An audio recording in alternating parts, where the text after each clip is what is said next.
Hi, to light a candle is to cast a shadow.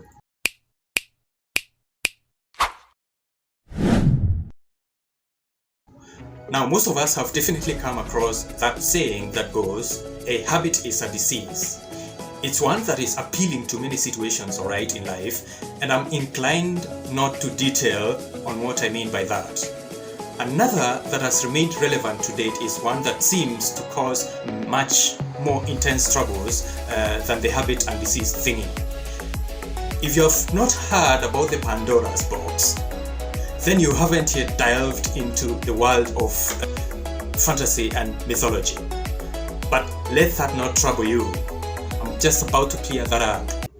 Never open it, or else great doom will fall on the humans. Welcome back. Let's open the Pandora's box. My name is Victor, the author of the File Soldier series of novels. Now, before I move on, allow me to come in with a quick sentence that might help figure this one out from the first principles. I'll place you in a bubble for a little while. Never mind. Think of three persons within the context of the basic unit of socialization. Person A is person B's spouse. Then we have offspring C, who happens to be of a female gender. C wants B to buy her something, but A is a protective individual. Now, by simple logic, you will own that C is a daughter of A and B. In one way or another, C's request escalates to a close friend of these three, who concludes that A, who happens to be the father of course, will not accept C's request. The close friend is sure A will not budge, so he finally tells B, the mother of course, that her husband is afraid of basically opening a Pandora's box if they bought their daughter a car. But what exactly does the saying Pandora's box mean? It means cause many troubles and problems. Now, between 750 and 650 BC lived a Greek poet called Hesiod, a man who came to be conferred the honor of being the father of Greek didactic poetry, with most of his works serving as a major source of Greek mythology to date. Now, one of the most acclaimed work created by this man was a poem that went Works and Days by title. This is where we tie in the Pandora's box. It's a fictional artifact in Greek mythology connected with the myth of Pandora in Hesiod's 700 BC poem Works and Days. Hesiod related that curiosity led Pandora to open a box left in the care of her husband by his father Zeus, thus releasing curses upon mankind.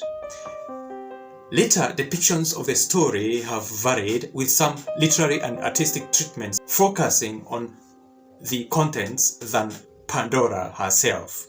Now, the container mentioned in the original account was actually a large storage jar, but word was later mistranslated. In modern times, an idiom has grown from the story meaning any source of great and unexpected troubles, or alternatively, a present which seems valuable but which in reality is a curse. According to Hesiod, when Prometheus stole fire from heaven, Zeus, the king of gods, took vengeance by presenting Pandora to Prometheus, to his brother Epimetheus. Pandora, due to her gift of curiosity, stole the key to a box left in her husband's care, containing sickness and other evils which were then released into the world. Stick with me a little longer. Notice that Professor Wilhelm Gutenberg claims that what John Taylor and himself are about to do is open a Pandora's box. So that once they begin to do it, he claims there would be no turning back. So ladies and gentlemen, welcome to episode number 24 of Survive. So I'll proceed from where I left in the previous episode. The old man was an intellectual, a brainiac by gene, by all means not different from the college professor I had known at Harvard Medical School. Evidence to that fact was embodied in Howard's email. He spoke such sense and with such coherence that I knew if I failed for a moment to match his eloquence with alert ears, I would be lost forever. "Are you ready for this, John?" he said. With an intensity that staggered, Jake's eyes scanned me. "I am," I said. "Take my word for it." "This is a war we must win, Mr. Taylor," said Professor Gutenberg. "No options on the table to consider. It's a Pandora's box. Once we begin to open it, I'm afraid there will be no turning back." "It satisfies me, sir, that you don't make light of this matter." Assurance of a complicated service to the mission had been roused to vigorous life by the contents in the email. "Good, I see we are sufficiently thoughtful tonight. Now, if you please, may I continue?" "Well then, sir," interjected Jake Daniels, "the clock is ticking. As we speak, sir, Mr. Green is throwing a party in an isolated cargo container at the moorland in Kudus, and is consolidating his power while awaiting my green light." The substance to the next instruction that brought in balanced resolution in the suspense went as follows. 1.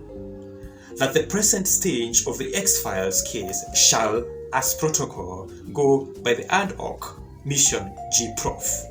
Letter G in the code name standing for Gutenberg. 2. That all correspondence must, to the very stifle, acknowledge salutations with the code. With that code, I beg your pardon. And 3. That Professor Wilhelm, the man commissioned in the employ of the STM tasked with pursuing the X-Files, must, in 3 months, mail his initial findings to the following address: The Hunchback, RXC 07121, Vatican City, Italy, Europe. Calls to 011 07234 8432 with no instances of voicemail correspondence. Email fx345c@9x2.xfiles.com. That the sender of the above mail, whose name shall remain under discretion in the interest of aligning interests, personally venture to reach Professor James Kitten's contact person, Mr. Coughlin Gottschalk, to have the first, second, and third stages of findings sent to Professor Wilhelm himself by the next mail. I had met the Hunchback twice. The second time I was at a motel 7 miles west of Boston. The man was on drugs and had mistakenly, under the influence, bullied me to request a replenishment of similar dosage sent to him in his room. My night out had been a sleepless and anxious one. Julia and I had been stuck in the elevator and had decided to have explosive sex at a corner between corridors when the gentleman summoned my attention. A new era had begun, the STM era. I'd met him again as a hostage of the STM's Corn Commando as well. That was the first time. At the time, the men were ferrying me to Afghanistan for specialized combat, indoctrination, and geo-int training. "Mr. Professor," interrupted Jake, "we are trying to keep this as low-key as possible." A composed reply followed. "Well, like you mentioned, all you can hear is a ticking clock. It's like a time bomb. You have no choice. Do you, Mr. Daniels?" "I don't, sir," replied Jake. "I'll hand them over to you in person as soon as I have received them from Senior Private Clifford, one of our men stationed in Abu Dhabi." "Who is this gentleman? Mr. Clifford?" "Mr. Clifford, actually, yes, Daniels," replied Professor Wilhelm. "I trust proper orientations. Need to know everyone I'm working with. I enjoyed the man, like a dark lord arming a suitcase nuke." The good professor's face remained glued to his computer.